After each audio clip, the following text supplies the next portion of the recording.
Hi, I'm Amy Hawkins. We eat food every day, but many of us don't stop to think about where that food came from or what was done to it before we put it in our mouths. Did you know that today's average meal travels 1,500 miles before it reaches our tables? And a lot is injected into that food to preserve it along its long journey to our tables. Well, a new movement is underway to change that. The overall goal is to build a local food system in North Carolina that will provide more local food needs, provide greater access to fresh food, and protect the safety of our food. The goals also can protect more open space and our environment by relying less on food shipped here from across the country. But to accomplish these goals, there's still a lot of work that needs to be done.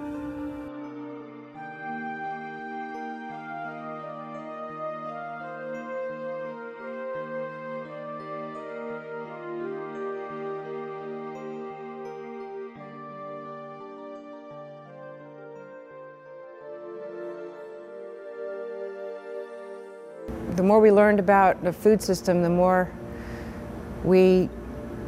convicted we became about changing it and in our own little way. And one of my little cliches is we were tired of food we were afraid to eat. And it's true, you know, became this real avid label reader. And if I couldn't pronounce it, it wasn't going in the buggy, you know, and I certainly wasn't going to eat it or feed it to our kid. And you know, more and more these days, it's harder to find, you know, food that is true to its origins or food that is not overly processed or preserved with things that God never intended us to eat. Well, to me, local food is important because it allows me to have connections with people that are doing really important work. What I've found as I've tried to eat a local diet is that I've started building connections with people, and so now when I sit down to eat a plate of food, I actually can envision in my mind the people who grew it and be truly thankful for the work they're doing. My partner Cassie and I have 10 acres over in eastern Lincoln County, and we raise primarily pasture-raised pigs, and we also do pasture poultry and ducks and some shiitake mushrooms. So it's a diversified little family farm, and we try and grow as much food as we can on that small piece of land. Restaurants and retailers make up about 60% of our overall revenue, and 40% comes direct to consumers. You know, we get to look people in the eye and tell them thanks, and you know, we get to feed our neighbors on a weekly basis, primarily through farmers markets. I've actually gotten so involved that we ended up creating a company, my brother and I did, called Know Your Farms.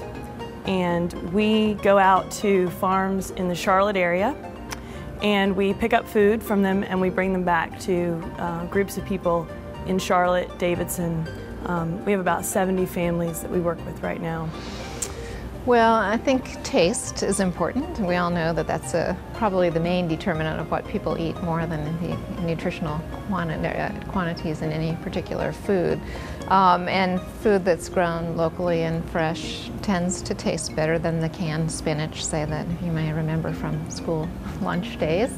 Also, there's something I think very engaging to know where your food comes from, and to be able to go to the farmer's market. It's become a very social kind of atmosphere, and to know exactly who grew your food, where it came from. So I think those are greater benefits than, say, any particularly different nutrient composition. There may be a little bit of evidence that, say, organic food has some slightly higher nutrient levels, but if you think of the nutrition problems facing the U.S., it's really obesity much more than it is nutrient deficiencies. And if we can get people more excited about fruits and vegetables because they taste better and people know where they come from, I think that's going to have a bigger impact overall. The food that you get in the grocery store is not always the same as the food you get from the farm. There's a lot in the form of labels that has come in between us and our food. So, for example, the term natural has been put on lots of labels. But what does that mean? And if you can't actually get to a place to see how they raise the food, then you don't really know. And they rely on us not knowing. They count on the fact that we are not knowing. And so we buy things thinking we're making good choices and are not necessarily. And that's even been seen with the organic label. The organic label has been used in cases by large-scale farming in ways that are inappropriate based on what I as a consumer might be assuming that label to mean. And so the only way to get around that is to actually create a more direct connection with the farms. And if the farms are close enough that I can get to them and can go see what they're doing, then I have confidence that I know what's happening there.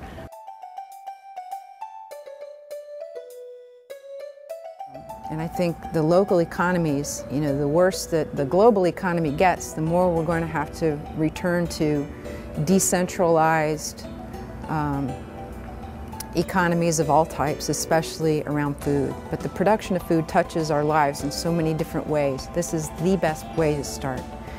Let's look at our food production and how can we improve that, and then from there, lots of other little pieces will benefit from that improvement and get to do their own sort of little revolution. I think that's where we are, not just with food, but our whole way of thinking and working together needs to be rethought. Every dollar that we spend with local growers stays in the community. It's a dollar that can be spent 7 times over in the local economy. It's not sent to China. Preserving a local economy translates to lots of things that we value, from preserving the environment and thinking about climate change and how seriously we need to take that, to health disparities and access to fresh and local foods. If you think about the economic development potential, if every North Carolina citizen spent just 5% of their food dollar on sustainable local foods, that would be about 55 cents a day. And that would mean $1.7 billion for the local economy. Generally speaking, it's still a bit higher cost, I think, to buy locally, because in order to make a fair return to the farmer, and because they're not benefiting from the economies of scale that have all kinds of other trade-offs in terms of energy and that sort of thing. But one thing to keep in mind is that in the U.S. we spend less of a proportion of our budgets on food than just about any country in the world. So we've gotten kind of spoiled and I don't know, accustomed to the fact that we don't pay very much for our food, and you could question whether that means we don't value our food and that we don't put a priority on that in terms of our health. Young people don't have a lot of motivation, a lot of economic motivation to dive into farming as a livelihood, and we need to restore food production to its rightful place of honor and to ensure that the people who produce food are paid a fair price for their products. If we don't get our entire communities to care about farms, then there won't be any more. The average age of producer now in North Carolina is 57, and we tie the nation for loss in our farms, tie for first. So there's a lot of reasons, even if you're not in agriculture, that putting your food dollar in local sustainable products is good for the state. Support your local farmers markets. Those are a great way to do it. But then also look for things like what we're doing in the Charlotte area with our food clubs. When we bring food back from the farms, we provide an online ordering system so that you can go out and see what's available. We're trying to take some of that work out of it for you. Since I'm already doing it for myself, you can tap into that. If you don't live in the Charlotte area, you can create your own food clubs that do the same thing. There are plenty of examples across the state where they're doing that, meat buying clubs and things like that. So there are opportunities to tap into something else. You just have to get creative, and you have to be willing to kind of look and hunt around for it and ask for it.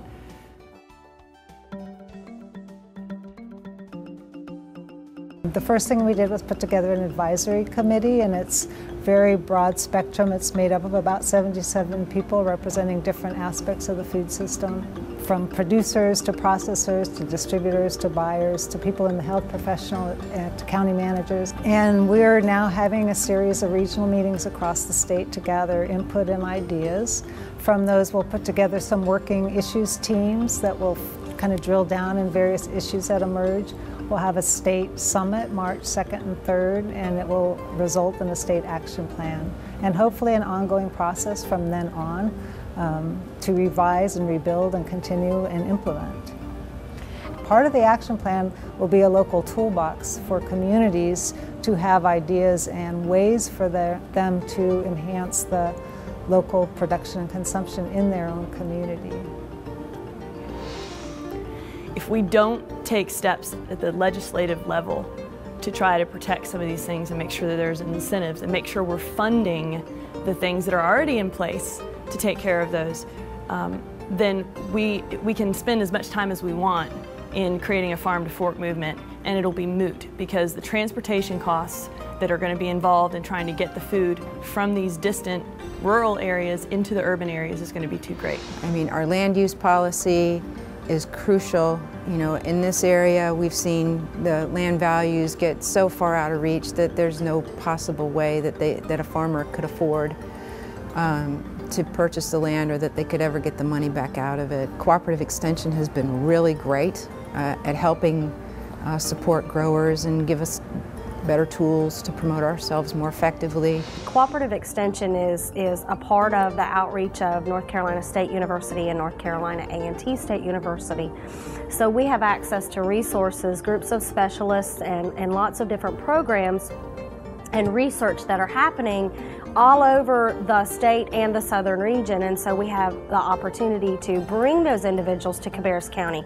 We had a horticultural specialist here on Friday to talk about what vegetable and fruit crops might grow best at our new incubator farm. What we're going to do is the term incubator farm is like a small business incubator, and we're going to grow farmers. We're going to help people that think they want to learn how to farm, learn how to farm. And they're going to learn about taxes and insurance, as well as the soils and seasonality of fruits and vegetables. We're going to teach them about all of those different things that they need to know in order to be able to learn how to make a living farming. But it's a very exciting time in order to be able to look at growing those farmers to develop those local food systems.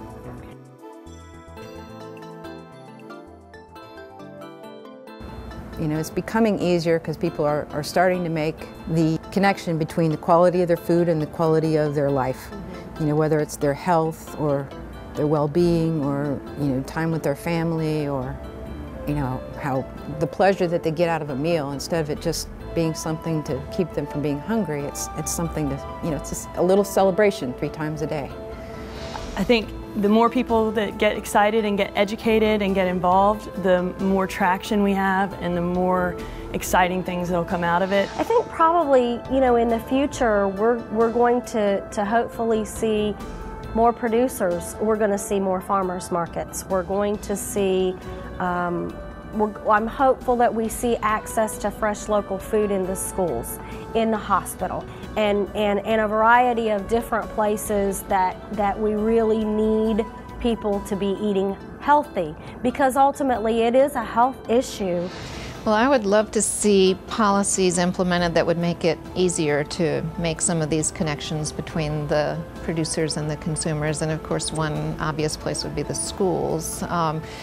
I think everybody knows that the schools really face a big challenge in terms of offering nutritious food. Unfortunately, they're really stuck by a lot of the budgetary constraints, and they're forced to essentially run as a business. So if you're running as a business, you'll probably choose to sell foods that kids will eat, which may not be broccoli and Brussels sprouts. I would love for North Carolina to make a commitment to a certain percentage that we would move towards of local food in our local venues. If we said by 2020 we wanted to have 10% of the food that we bought produced locally, I think it would do a lot for our local economy and job creation and farmland preservation and all of those things.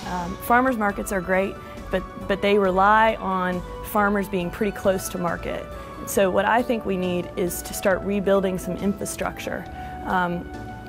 Things like if you are an attorney, you know, studying up on agriculture and product liability law, so that you can offer that as a service to farmers in your area. If you're an insurance provider, looking at creating packages for these independent farms to have health care and retirement benefits so that we're attracting people into this profession that we might not be able to get otherwise. And if you're in packaging, if we can create cold storage locations. There are lots of things that are needed to create a distribution network and to create a thriving economy that allows the food to come from our local farmers.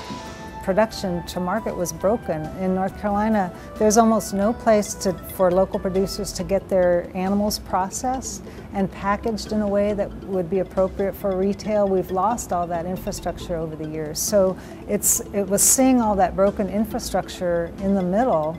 How do we do this here in North Carolina that kind of spawned this idea? We had a meeting in October of 2007, where we had 175 agricultural producers come together at the request of the county commissioners, and they said, you know, we've got 9,000 head of beef cows in this county. We know local food is going to be a concern. Right about that time, there had been a big recall of meat around the United States, and people were really concerned about where their food was coming from. We can control somewhat, especially in the summer, our fruits and vegetables, but we don't have a lot of local meat produced. So the beef cattle producers said, you know, we want to be able to provide our meat locally to consumers, and consumers really want that personal knowledge of where their food comes from. So we went, you know, Max Cruz said, yes, we're interested in going after a grant, and we'll put in this harvest facility so that we've got local producers producing animals that will then be able to sell meat at the farmers market. We really have got to band together and come up with ways where we can support each other instead of pushing each other away.